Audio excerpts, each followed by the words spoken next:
The sky over Seoul burned red when the ships arrived. Captain stood on the command deck, watching the massive vessels descend through the clouds like falling mountains. They were nothing like the sleek shuttles humans had imagined in their stories. These were brutal, industrial things, all sharp angles and dark metal that seemed to drink in the light. "Fire everything," ordered, his voice steady despite the fear crawling up his spine. The missiles launched from every defense platform across the city, hundreds of them streaking upward with trails of white smoke, watched through the tactical display as they closed the distance. 500 meters, 300, 100.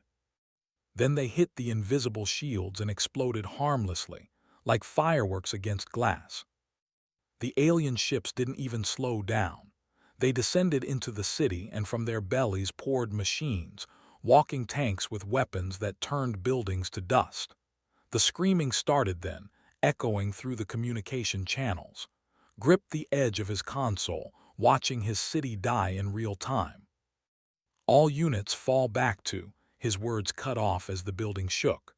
The lights flickered once, twice, then went dark. Through the window, he saw one of the alien machines stomping toward them, its weapons glowing with a sickly green light. Grabbed his sidearm and ran. He made it 3 blocks before they caught him. The neural shock dropped him to his knees, every muscle in his body locking up. The last thing he saw before losing consciousness was the machine looming over him, and behind it, Seoul burning. Across the world, the same scene played out in 1,000 different cities.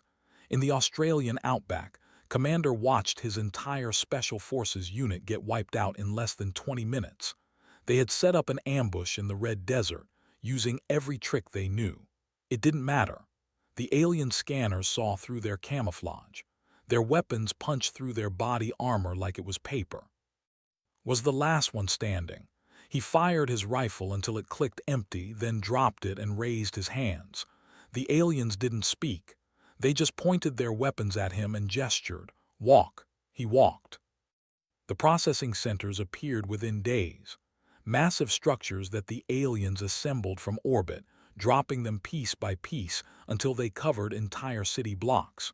Humans were herded inside by the thousands. Found himself in a line that stretched for miles, shuffling forward step by step. When his turn came, the machine scanned him. Lights ran over his body from head to toe. Then metal arms grabbed him, holding him still while something cold pressed against the back of his neck. The pain was instant and absolute. He screamed, but the machines didn't care. When they released him, something was different. He could feel it, a weight in his mind, a pressure that made his anger feel distant and muted. The neural inhibitor. That's what the other prisoners called it later. It didn't stop you from thinking, but it stopped you from fighting. Stopped you from attacking your captors, no matter how much you wanted to. Was pushed into another line, then loaded onto a transport ship with hundreds of others. The ship was dark and cramped, designed for cargo, not people.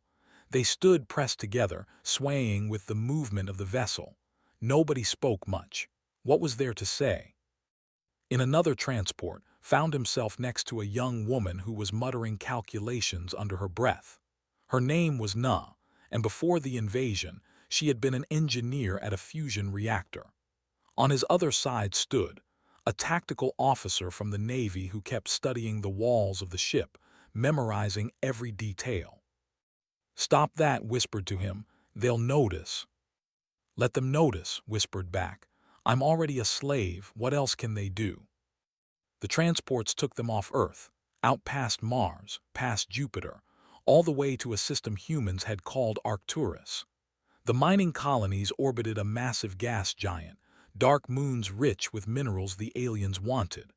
The ships landed on the largest moon, designated Colony 7, and the doors opened to a world of toxic air and crushing gravity. The aliens wore environmental suits, but the humans were just given rebreathers. The gravity made every step feel like walking through mud. The toxic atmosphere burned their exposed skin, but the aliens didn't care. They pointed at the mines and made their meaning clear. Dig. Found himself assigned to Extraction Team 47. His job was to operate heavy drilling equipment, cutting into the moon's crust to reach the ore deposits below. The work was brutal. 16-hour shifts, 7 days a week.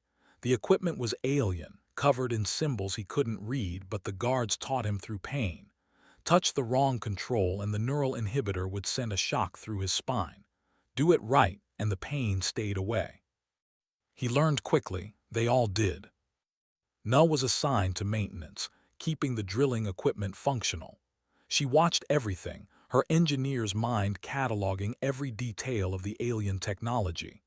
The guards assumed she was just another dumb slave, barely capable of following simple instructions.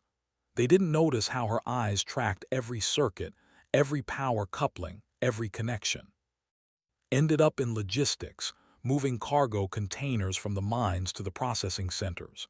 It gave him access to the entire colony, let him see how everything connected. He started mapping it in his mind, memorizing patrol routes, shift changes, weak points. Was put on heavy labor, hauling equipment too big for the machines to move easily.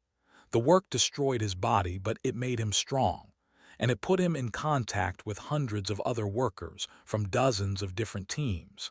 He started learning names, remembering faces. That's what they called themselves, barely looked at their human slaves. To them, humans were just tools, slightly smarter than their machines, but not by much. They talked freely in front of the prisoners, never imagining that some humans might learn their language. They left their technical manuals lying around, never thinking humans could read them. They built their systems assuming the workers were too stupid to understand them. It was the biggest mistake they ever made. Months turned into years. They expanded their operations, opening more mines, capturing more humans. The population of Colony 7 grew to 10,000, then 20,000. They came from every nation on Earth, soldiers like and engineers like doctors, teachers, farmers, children. The children were the hardest to watch. They grew up in the mines, never knowing freedom, their small bodies bent under the weight of slavery. A little girl named Sara worked near a drilling station, carrying water to the workers. She was 8 years old and had never seen Earth. Her father worked the same shift, his eyes always following her, making sure she was safe. But in the camps at night, when the guards were fewer and the darkness hid their faces, the humans whispered. They shared what they learned. Nut taught others about the alien machinery, explained the layout of the colony, connected people, building a network that spread across the entire moon. And looking at little Sara carrying her water bucket made himself a promise. Someday this would end. Someday they would pay for every moment of this. He didn't know how or when, but he knew it was true. The neural inhibitor kept him from fighting now, but it couldn't stop him from learning. It couldn't stop him from planning. It couldn't stop him from remembering. They called them slaves. They treated them like animals, and they never realized they were creating something far more dangerous than rebels. They were creating students. 3 years into their captivity, Num made a discovery that would change everything. She was repairing a broken drilling rig when she noticed something strange about the power distribution system. The design routed energy through 17 different redundant pathways, each one monitored by separate systems. It was incredibly inefficient, wasting almost 30% of the total power. But when she mentioned it to her supervisor, they just stared at her like she had grown a second head. That's when she understood. They hadn't designed the system to be inefficient. They had designed it the only way their minds could conceive. Their brains processed information in a linear, hierarchical pattern. They couldn't see the shortcuts that were obvious to her human mind. She kept that realization to herself and started looking deeper.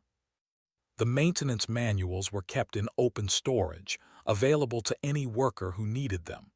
The assumed humans couldn't read their language, let alone understand complex engineering. They were half right. Most humans couldn't read, but Jin could. He was only 17 when they captured him, a student who had been studying linguistics before the invasion. In the mines, He worked as a sorter, separating valuable ore from waste. The job was mind-numbing, which gave him plenty of time to study the labels on cargo containers. The writing system was complex, but it followed logical rules. Jin had nothing but time. After 6 months, he could read basic symbols. After a year, he could understand technical documents. After 2 years, he was fluent. He started translating the manuals for Na, working in secret during their brief rest periods. She would memorize entire sections, then teach them to other engineers using a code they developed. They couldn't write anything down, the guards would find it. Instead, they used work songs. The songs seemed harmless, just humans singing to make the brutal labor more bearable. They never noticed that the rhythm carried information. A high note meant a power coupling. A low note meant a control circuit. The verses described complete systems, technical specifications, weaknesses. The songs spread through the camps like wildfire. Within a year, every mine on Colony 7 echoed with them. The thought it was quaint, proof that humans were simple creatures who needed simple entertainment. They never realized they were listening to the most comprehensive technical education in human history. Built a different kind of network. His job moving cargo gave him access to the entire colony, and he used it. He memorized the face of every human he met, learned their names, their skills, their backgrounds. When he found former soldiers, he taught them how to fight again, not with fists, which the neural inhibitors would stop, but with patience and planning.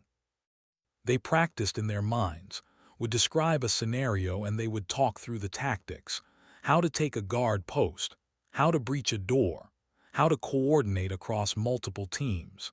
The inhibitors stopped physical aggression, but they couldn't stop strategic thinking.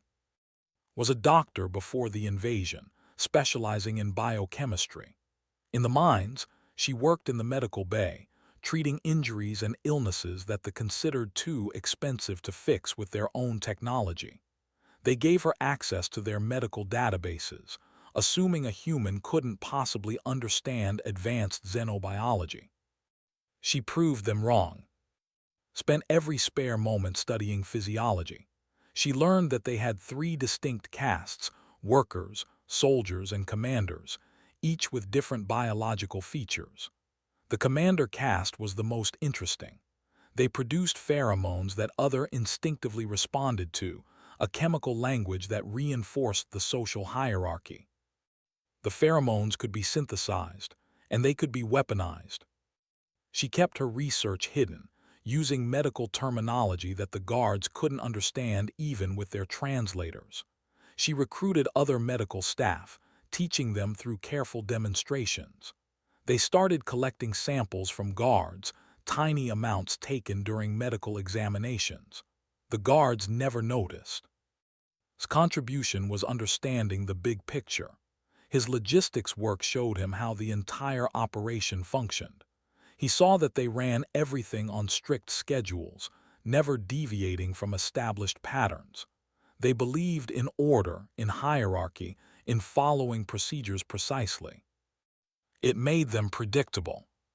He started documenting everything. Shift changes happened at the same time every day. Supply ships arrived on a fixed schedule. Guard patrols followed the same routes without variation. They were creatures of habit, and habit created vulnerability. But also saw something else. The colony wasn't isolated. Ships came and went regularly, carrying ore to other facilities. If they could get access to the navigation systems, they could map the entire local network. Jin worked on decoding the navigation logs from discarded cargo manifests. Within 2 years, they had coordinates for 43 different installations within 10 light years. Became the coordinator. His position as a shift supervisor gave him authority over hundreds of workers, and he used it to protect the resistance network. When the guards got suspicious of someone, would shuffle shift assignments, moving people around to keep them safe. When someone made a breakthrough, he made sure the information spread to other teams. He was good at reading people, understanding who could be trusted and who couldn't. Not everyone wanted to resist. Some humans had given up, accepting their slavery as permanent. Others had made deals with becoming informants in exchange for better food or lighter work. Identified them all and made sure they never learned about the network. Young pilot trainees, captured from military academies, got special attention. A man named had been 6 months away from earning his fighter pilot license when the invasion happened. In the mines, he worked maintenance on the small cargo shuttles that moved equipment between facilities. They let him fly them, never imagining a slave might be learning their flight systems. Practiced every approach, every landing, every emergency procedure. He studied the shuttle's controls until he could operate them blind, and he noticed something interesting. The military fighters that occasionally landed at the colony used the same basic control layout. They used standardized systems across their entire fleet. That meant a human trained on a cargo shuttle could fly a fighter, maybe even a warship. The resistance met in secret, during shift changes or in the cramped spaces between mining equipment. They never gathered in large groups that would attract attention. Instead, information flowed through the network in whispers and work songs, everyone knowing their small piece of a much larger puzzle. Nuck calculated that it would take 5 years to understand the systems well enough to turn them into weapons. Estimated they needed at least 3 years to organize enough people across enough facilities. Said 4 years to produce usable quantities of weaponized pheromones. Made the decision. They would wait 5 years. They would learn everything, prepare everything, coordinate everything, and then they would strike everywhere at once. It was the hardest decision he ever made. 5 more years of slavery. 5 more years watching children like Sora grow up in chains. 5 more years of brutal labor and casual cruelty. Every day, people died in the mines. Every day, they demonstrated their complete contempt for human life. But if they moved too early, they would fail, and failure meant extinction. So they waited, and they learned. They expanded their operation, opening new colonies on other moons in the system. Every new facility became part of the network, made contact with the resistance cells forming in each location, linking them together. Nu's teaching spread, creating a generation of humans who understood alien technology better than the aliens themselves. Jin translated a technical manual on military doctrine. It revealed something crucial. They hadn't fought a real war in over 200 years. Their military was designed for intimidation and suppression, not actual combat. They had no experience with opponents who fought back intelligently. They had no idea what was coming. By year 5, the network connected 20,000 humans across 17 colonies. They had complete technical documentation on every system. They had maps, schedules, patrol routes, and weaknesses. They had weapons designs, all built from mining equipment that the guards saw every day without concern. They had biochemical compounds, ready to be deployed. They had 50 other pilots trained in secret. Most importantly, they had patience. 5 years of it. 5 years of swallowing their rage, hiding their knowledge, pretending to be the simple slaves they thought they were. The neural inhibitors still prevented them from attacking their guards, but Na had studied those too. She knew exactly how they worked, and she knew they had one critical flaw. They responded to intention. If you consciously tried to attack her, they would stop you. But if attacking was part of a defensive protocol, if it was a response rather than an aggression, the inhibitors struggled to distinguish the difference. It would have to be enough. Stood in the mess hall one evening, watching Sora help distribute food rations.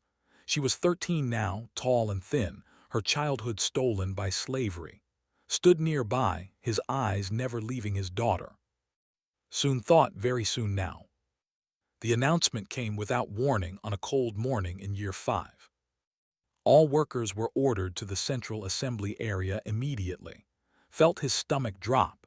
Unscheduled assemblies were never good.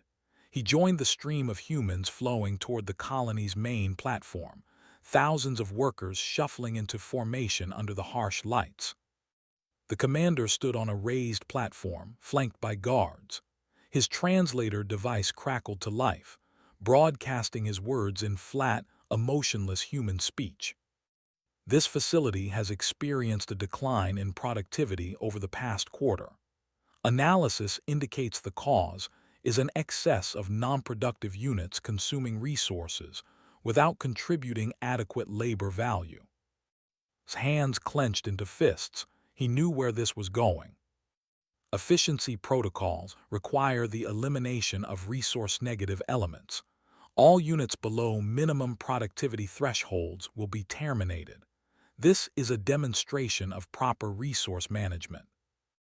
The guards moved into the crowd, their scanners sweeping over the assembled humans. They pulled people out of the formation, the elderly, the sick, the injured, and the children. Screamed when they grabbed Sora. He lunged forward, but the neural inhibitor dropped him instantly, his body seizing up. He collapsed to the ground, still conscious, forced to watch as they dragged his daughter toward the platform. They pulled out 27 children in total. 27 small bodies lined up in front of the entire colony. Sora stood in the middle, her eyes wide with terror, looking for her father in the crowd. "This is efficiency," the commander said. The guards raised their weapons. Wanted to move, wanted to scream, wanted to do anything. The neural inhibitor held him frozen, unable to even take a step toward the platform. Around him, thousands of humans stood paralyzed, their faces twisted in rage and horror and helplessness. The weapons fired. The sound was a single, unified crack that echoed across the colony. 27 bodies fell. Scream was animal, inhuman. He crawled forward on his hands and knees, the inhibitor still shocking him every time he tried to stand, but he kept crawling. He reached Sora's body and gathered her up, holding her against his chest, rocking back and forth. The commander looked out at the assembled slaves with what might have been satisfaction. "Return to your assignments. Productivity quotas remain unchanged." Something broke in the human collective that day. Not broke, transformed. The neural inhibitors could suppress the impulse to attack, but they couldn't suppress grief. They couldn't suppress rage that had been building for 5 years. And they couldn't suppress the cold, calculating hatred that came after the initial shock faded. Returned to his barracks that night and found the resistance leaders already waiting. "Nah, Jin," their faces were stone. "No more waiting," said quietly. Nodded, signal everyone. "We move in 3 days." They had planned for this moment for 5 years, but they had always imagined they would choose the timing. Instead, they had chosen it for them. Maybe that was better. Maybe that was the final piece they needed, the absolute certainty that there was no scenario where peaceful coexistence was possible. The next 3 days were a blur of final preparations. NUS teams made their last modifications to the facility systems, hiding commands deep in the code where they would never find them. Confirmed the network was ready, 43 colonies, all coordinated, all waiting for the signal. Distributed the weaponized pheromone compounds to strike teams across the facility. Jin sent the final message, encoded in a maintenance report that went to every colony in the system. It was just another boring logistics document. To the humans, it was a declaration of war. The message was simple, for Sora, for all of them. The uprising began at shift change, when guard presence was lowest and human movement was highest. Was at his drilling station when NUS signal came through, a specific harmonic frequency in the mining equipment that human ears could barely detect, but that their prepared teams recognized. He stepped away from his controls and walked calmly to a maintenance panel. His hands moved with practiced precision, entering the override codes Na had prepared. The panel's lights flickered from green to red. All across the colony, the same scene played out. Maintenance workers, engineers, technicians, humans that had trusted with their systems, activated that had been waiting for years. Life support systems failed in the guard barracks. Doors locked in security stations. Communication arrays went dead. Weapons storage facilities unlocked themselves. The power grid for the neural inhibitor network shut down in a cascade that swept across the entire colony in under a minute. Felt it the moment the inhibitor died, a pressure releasing from the back of his mind, like finally taking a breath after being underwater too long. He had forgotten what it felt like to be truly free in his own head. He picked up a mining laser and turned toward the nearest guard post. The Never had a chance. They had spent 5 years assuming their slaves were stupid and broken. They had no idea that every human worker had spent those same 5 years memorizing patrol routes, guard shifts, weapon placements, and structural weaknesses. Led his team through the maintenance tunnels, emerging behind the armory. The guards didn't even see them coming. Within minutes, the resistance had enough weapons to arm hundreds of fighters. And his pilots seized the landing bay, using the access codes Jin had extracted from stolen manifests. The cargo shuttles were easy. They had been flying those for years. But the real prize was the 3 military fighters that happened to be docked for maintenance. Climbed into the cockpit of the nearest fighter and felt the controls respond to his touch. 5 years of studying, of practicing in his mind, of waiting. His hands moved across the console like he had been born to it. The fighter lifted smoothly off the deck and rotated toward the colony's main power facility. His targeting system locked onto the reactor cooling towers. He hesitated for just a moment, thinking about the inside who were about to die. Then he thought about Sora and 26 other children lined up for execution. He fired. The explosion lit up the entire colony. Emergency systems kicked in automatically, but NUS teams had already compromised those too. Backup power failed. Secondary containment failed. Within minutes, the main facility was a burning wreck. The garrison tried to mount a defense, but they were fighting blind. Their communications were down. Their weapons systems were compromised. Their carefully organized hierarchy collapsed when pheromone weapons turned their commanders into screaming, irrational wrecks who attacked their own soldiers. The battle for Colony 7 lasted 14 minutes. At the end of it, every in the facility was dead, and the humans were free. But they weren't done, not even close. Jin sat at the communication station in the captured command center, his fingers flying across the controls. He broadcast the coordinates of every military installation within 10 light years, sending them to all 43 colonies simultaneously. All stations, this is Colony 7. We are free. Signal protocol is active, for Sora, for all of them. The responses came back within minutes. Colony 12 reported successful uprising. Colony 18 confirmed liberation. Colony 23 had taken their facility without a single human casualty. One by one, the colonies fell to the coordinated assault. They had spread themselves thin, confident that their slaves were too broken to resist. They learned their mistake too late.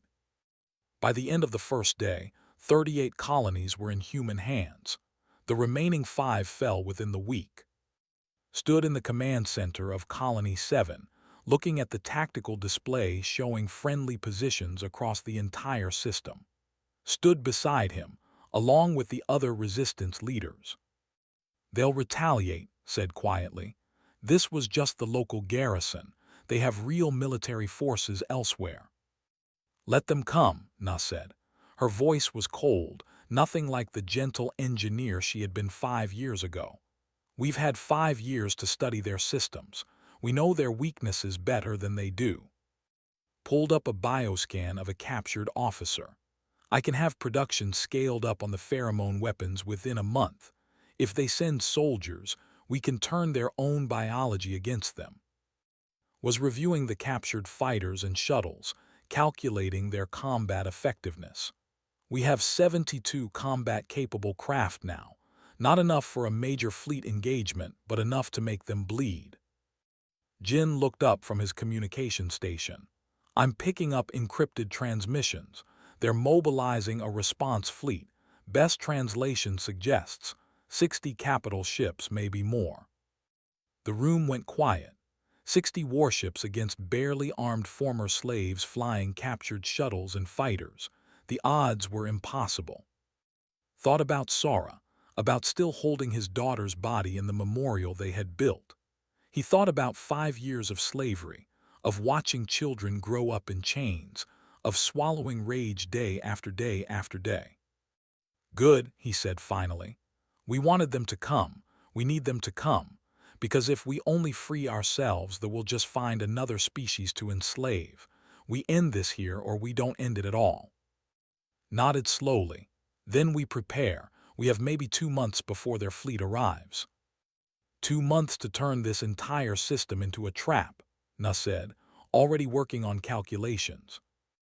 Was accessing the tactical network, pulling up orbital mechanics and defensive positions. We'll need every advantage we can create. We'll have it, said.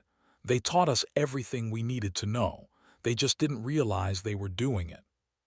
He looked around at his team, at the faces hardened by years of slavery and loss. They were soldiers now, all of them. Not because they wanted to be, but because they had left them no choice. The liberation of the Arcturus colonies was just the beginning. The real war was about to start. The fleet arrived 63 days after the uprising, exactly when predicted they would. Their ships dropped out of faster-than-light travel in a perfect formation, 60 capital vessels arranged in the standard battle pattern that hadn't changed in 2 centuries. Admiral commanded from the flagship, a massive dreadnought called Supreme Authority. He reviewed the tactical display with satisfaction. 60 warships against escaped slaves hiding in mining colonies. This would be over quickly. He had no way of knowing that every single transmission from his fleet was being intercepted and decoded in real time by Jin and his team of linguists. He had no idea that Na had spent 2 months turning the entire Arcturus system into the largest weapons platform ever built. And he certainly didn't know that the humans had been hopping, praying even, that they would come in exactly this formation. Watched the enemy fleet on his tactical display and smiled grimly. All stations, execute Protocol Vendetta. The mining colonies had been transformed. What looked like abandoned facilities were actually weapons platforms. The ore refineries had been reconfigured into mass drivers capable of accelerating chunks of refined metal to a fraction of light speed. The processing plants were now particle beam generators, powered by the same reactors that had run the mining operations. The mines themselves had become missile silos. First wave launch, Na announced calmly. From 17 different colonies, hundreds of missiles erupted from concealed launch tubes. They detected them immediately and began evasive maneuvers, their point defense systems tracking the incoming threats. Then the missiles did something they didn't expect.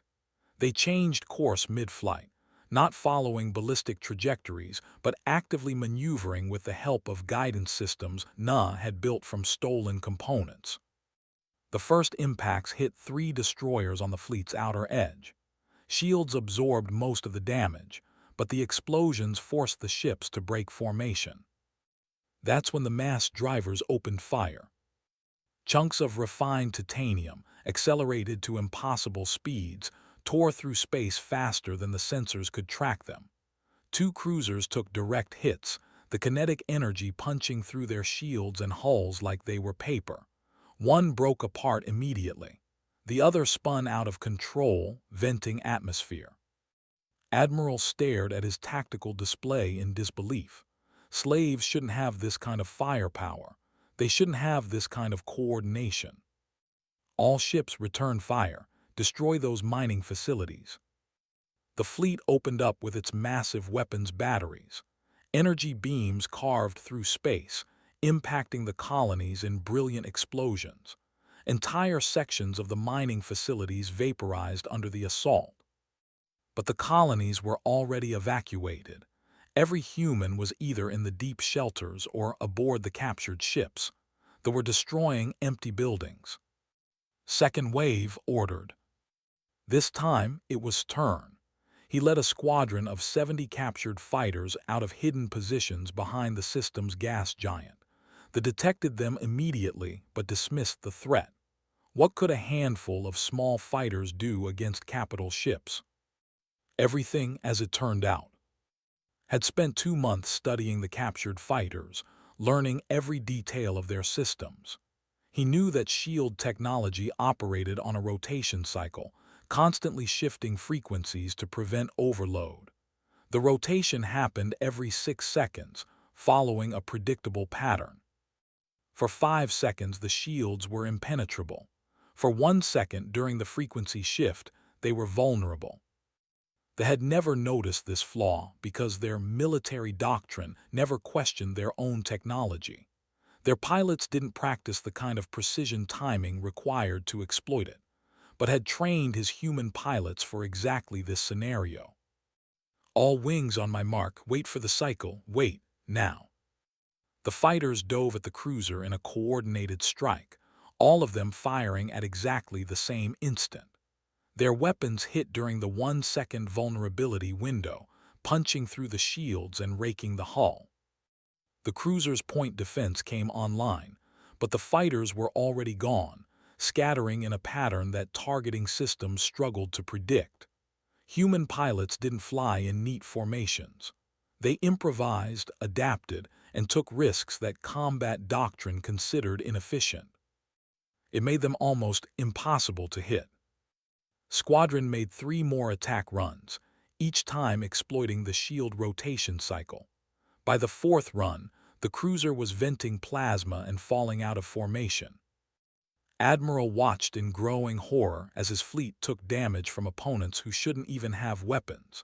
He opened a communication channel to the colonies. "Attention, human rebels. Surrender immediately and your deaths will be quick. Continue this futile resistance and we will sterilize every rock in this system." The response came from Station. "This is Commander of the Free Human Forces. You called us slaves. You tortured us. You murdered our children. Now you'll learn what happens when you underestimate humanity." Cut the connection in disgust. All ships target the gas giant, drive them out of hiding. The fleet turned its weapons toward the massive planet, firing into the upper atmosphere where the fighters had emerged. The bombardment was devastating, carving massive storms in the planet's cloud layers. But the humans weren't hiding there anymore. They were already moving to the next phase. Commanded the assault teams from the captured dreadnought they had renamed Sora's Vengeance. It was the only capital ship the humans had managed to capture intact during the uprising, and Nuz teams had spent 2 months making it battle-ready. Status on the payload. "Pheromone deployment systems are ready," the doctor replied. "Once we breach their life support, their command caste will tear themselves apart." The Sora's Vengeance had been painted to look damaged, trailing fake debris and broadcasting distress signals in code. To Admiral's fleet, it appeared to be a crippled vessel trying to escape the battle. "Destroyer formation moving to intercept," reported from the tactical station. "Let them come," said quietly. 3 destroyers broke off from the main fleet, moving to capture what they thought was an easy prize. They closed to within weapons range, preparing to disable the dreadnought's engines. Now ordered. The Sora's Vengeance was far from crippled. Its weapons systems came online all at once, firing at point-blank range into the nearest destroyer. At the same time, the ship's docking tubes shot out, magnetic clamps grabbing onto the destroyer's hull. They tried to break away, but it was too late. Human boarding teams poured through the connections, armed with captured weapons and biological warfare agents. The pheromone compounds were pumped into the destroyer's life support system. Within minutes, the commander caste began acting irrationally, their carefully ordered hierarchy collapsing into chaos. Commanders attacked their own crews, unable to distinguish friend from enemy through the haze of corrupted pheromones. The boarding teams met minimal resistance. Most of them were too busy fighting each other. Destroyer 1 captured, reported, moving to target 2. Admiral watched 3 of his destroyers fall to a single enemy capital ship and felt something he hadn't experienced in his entire career: fear. This is impossible. They're slaves. They shouldn't be capable of this level of coordination. His tactical officer brought up analysis of the human attack patterns. Sir, they're using our own systems against us. They know our shield rotation cycle. They understand our formation doctrine better than we do. It's as if they've been studying us for years. Because they had been. 5 years of forced labor, forced education, forced intimacy with every detail of technology. Pull back to defensive formation, ordered. We'll bombard them from maximum range. But the humans had anticipated that too. The moment the fleet began to consolidate, Jin triggered the final surprise. Throughout the system, navigation beacons began broadcasting false signals. These beacons, installed years ago to help guide mining ships, had been quietly by human technicians. Now they were feeding corrupted data to the fleet's navigation systems. Ships that thought they were moving into safe positions found themselves drifting into weapons fire from their own fleet. Tactical displays showed false targets. Communication channels were flooded with contradictory orders. The precision formation dissolved into chaos. All wings full assault, broadcast to every human pilot in the system. The fighters swarmed the confused fleet, exploiting every moment of vulnerability. The mass drivers continued their relentless bombardment. The particle beams carved through shields weakened by constant impacts. And through it all, boarding teams captured ship after ship, using the own biology as a weapon against them. The battle lasted 6 hours. At the end of it, 40 ships were destroyed or disabled. 17 had been captured intact. 3 managed to escape, jumping to faster-than-light speed and fleeing the system. Admiral's flagship was among the captured vessels. Led the boarding team personally, finding the Admiral on his bridge, surrounded by his command staff in various states of pheromone-induced madness. "Surrender your ship," said in halting. Jin had taught him the words specifically for this moment. Looked at the human commander and saw his own reflection in the alien's eyes. Determination, intelligence, capability, everything that had assumed humans lacked. "You were slaves," he whispered. "We were students," replied. "You taught us everything we needed to know. You just didn't realize the lesson you were teaching." He gestured to his team. "Take him to the brig, keep him alive. I want the galaxy to hear his testimony about what happens when you underestimate humanity." Jin stood in the captured flagship's communication center, his hands moving across the controls with practiced ease. He activated the long-range transmitter and broadcast a message to every colony within 100 light-years. The message was simple, sent in perfect along with video footage of the battle. It showed human pilots destroying cruisers. It showed captured ships flying under human control. And it showed the aftermath, prisoners being treated with more dignity than they had ever shown their slaves. But most importantly, it showed the humans themselves, not as broken slaves but as soldiers, engineers, tacticians, and leaders. The message ended with words: "You called us slaves, you treated us as animals, you murdered our children. This is your reckoning. We are coming for every colony, every outpost, every ship, and we will not stop until your empire is ash." The broadcast reached command within days. It caused panic across the empire. The humans had done the impossible. They had turned slavery into education, suffering into strength, and victims into victors. And they were just getting started. The High Command convened an emergency session 7 days after the Battle of Arcturus. Supreme Commander looked at the assembled military leaders. his face betraying none of the fear that gripped his hearts. The human rebellion must be crushed immediately. We are deploying the Grand Armada. The room fell silent. The Grand Armada was the pride of the Empire, 300 capital ships, 40,000 ground troops, and enough firepower to level a planet. It hadn't been deployed in full strength for over a century. "They are escaped slaves with stolen ships," one commander objected. "Surely this is excessive." Played the footage from Arcturus again. Ships burning, formations collapsing, an entire fleet reduced to wreckage by opponents who shouldn't have been able to fight at all. "We underestimated them once," he said quietly. "We will not make that mistake again." The Grand Armada launched within a month, the largest military force the Empire had assembled in living memory. Their journey to Arcturus took 3 weeks at maximum faster-than-light speed. They arrived to find the humans waiting for them. Stood in the command center of Sora's Vengeance, now the flagship of the Free Human Fleet. Around him, coordinated ground forces. Num managed the defensive network, analyzed enemy formations. Jin monitored communications, prepared biological weapons, and commanded the fighter wings. "Enemy fleet detected," the sensor operator called out. 300.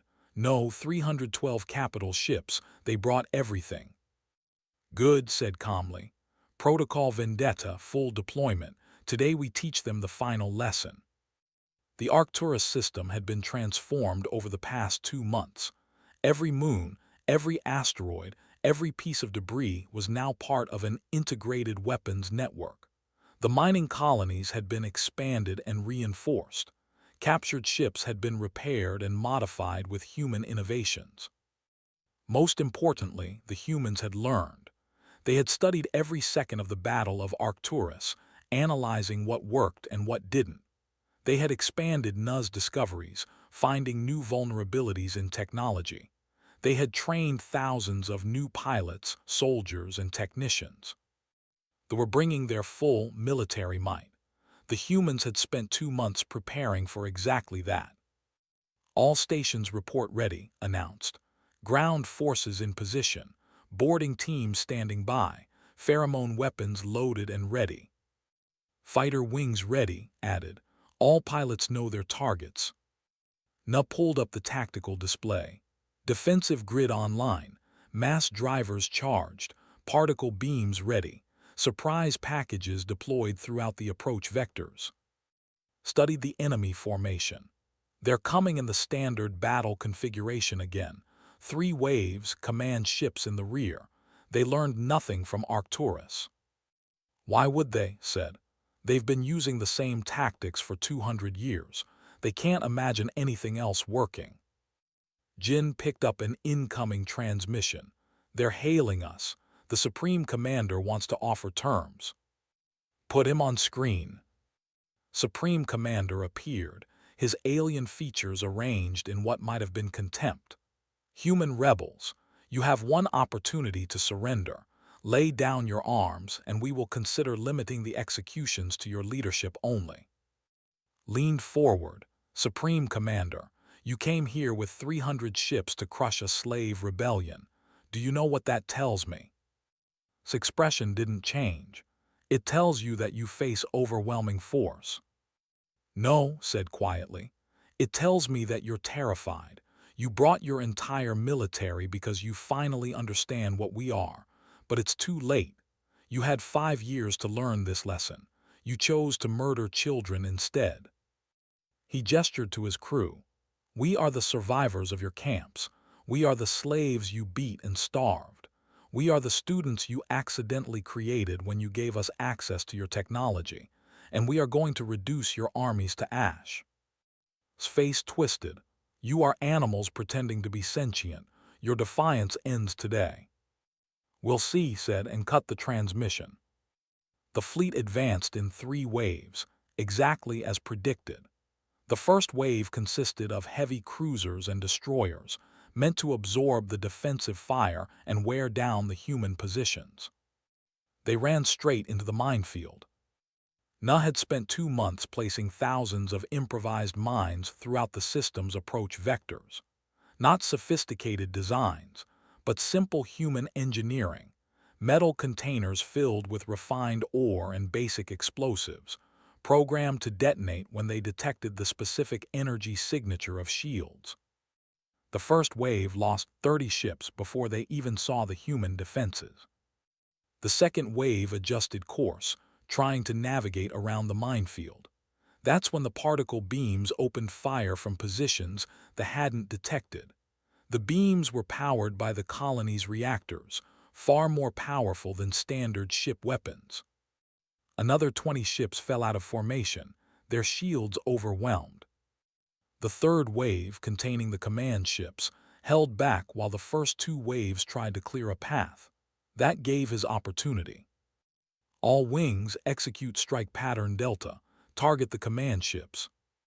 200 human fighters launched from hidden positions, not just from the moons, but from inside the gas giants' rings, from hollowed-out asteroids, from debris fields that they had dismissed as harmless. The fighters came from every direction at once, exploiting the shield rotation vulnerability that the still hadn't fixed. They swarmed the command ships, their coordinated attacks overwhelming the point defense systems. Supreme Commander watched in horror as his carefully ordered battle plan disintegrated. How are they doing this? How can slaves coordinate like this? His tactical officer had no answer. The truth was simple. The humans had learned from humanity's entire military history, adapted it to space combat, and executed it with the precision of desperate people who had nothing left to lose. Launched the boarding teams. Modified cargo shuttles, disguised as debris, drifted through the battle until they were close enough to their targets. Then they activated their engines and slammed into hulls, magnetic clamps locking them in place. The boarding actions were brutal and efficient. Human soldiers poured into the ships, using their knowledge of layout to strike critical systems immediately. Pheromone weapons turned command structures into chaos. But the humans had learned something else from their years of slavery. They had learned psychology. They knew how the different castes interacted, how the command structure worked, how to break it. They broadcast Sora's execution on every captured ship's internal communication system. They showed the exactly what had sparked this war, forced them to watch a child being murdered for the crime of being unprofitable. Some surrendered rather than fight for an empire capable of such cruelty. Others fought harder, refusing to believe slaves could judge them. But the result was the same. Ship after ship fell to human control. Na triggered her masterpiece 6 hours into the battle. For 2 months, she had been developing a computer virus, one specifically designed to exploit the hierarchical nature of systems. It spread through their fleet network like wildfire, turning automated systems against their creators. Weapons targeting friendly ships, navigation computers plotting collision courses, life support systems fluctuating randomly. The virus didn't destroy everything, it was more subtle than that. It created chaos, uncertainty, made the question every system they relied on. The fleet had trained to fight enemies. They had no training for fighting their own ships. Watched the enemy formation collapse and saw his opening. All captured ships break through their center line, divide their fleet. The 17 ships captured at Arcturus, now crewed by humans and bearing improvised human insignia, punched through the enemy formation. They hesitated, confused about whether these were friendly ships malfunctioning or enemy vessels. By the time they realized the truth, the human fleet had split the forces in two, allowing fighters to attack from both sides simultaneously. Supreme Commander made his final decision 12 hours into the battle. All ships target the gas giant, ignite it with fusion weapons, destroy their hiding places. It was an act of desperation and spite. The gas giant couldn't be ignited into a star. The physics didn't work that way. But the bombardment would destroy anything hiding in its atmosphere or rings. watched the order being carried out and felt cold rage settle over him. They're willing to destroy an entire planet just to hurt us. That's what we're fighting. That's why we can't stop. He opened a fleet-wide channel. All human forces. They're trying to burn our new home, show them what happens when they threaten our future.